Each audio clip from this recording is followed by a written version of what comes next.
Musk venture, of course, SpaceX, and he's had great success with it. And of course, he has launched more satellites and more astronauts to the International Space Station than any other entity. But when it comes to the underpinning for that wealth and the money that provides a lot of this activity, it all started, if you think about it, with Tesla. The Tesla stock right now under a good deal of pressure after some disappointment with the overall numbers and a big and unexpected 20% slide in profits. That many are pegging to constantly cutting the price of its cars to gain market share.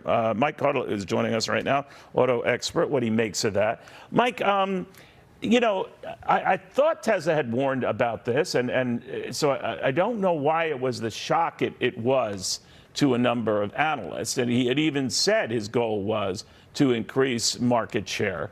But the reaction was pretty swift and remains so. What do you make of that?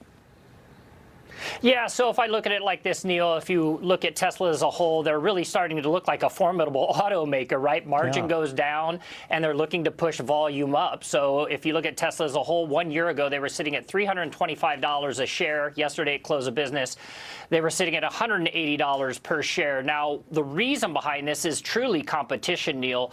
Other automakers are in the market, and in order for Tesla to stay relevant, they're going to have to keep cutting the prices of their vehicles so that when consumers look at the Hyundai Ioniq 5 or the Ford Mustang Mach-E, they're going to be considered as a vehicle for consumers to purchase. You know, the price of these vehicles is coming down. It can be a reminder, you know, whether that is, you know, people like Elon Musk forcing the issue to improve the affordability and that gap between gas-powered, powered cars and these EVs.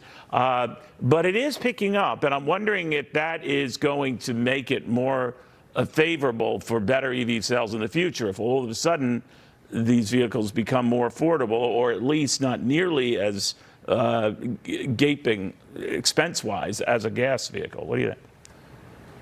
Yeah, so there's a total misconception out there in regards to pricing of electric vehicles right now. You know, I keep hearing numbers of $58,000 is the average price, but that's if you take into consideration electric vehicles like the Porsche Taycan. It sits at $150,000, or the Mercedes EQS AMG. But the average price is really sitting for an electric vehicle right in the mid-$30,000 range. In fact, the Nissan Leaf is sitting right around $26,000 as an electric vehicle. And what that means to the consumer in the market is that prices are coming down for electric vehicles. Now, I'm not going to tell you whether driving an electric vehicle makes sense for every person in the marketplace, but I can tell you that based on what the White House is currently doing right now, by 2032, 65% of all vehicles being sold at dealerships in the U.S.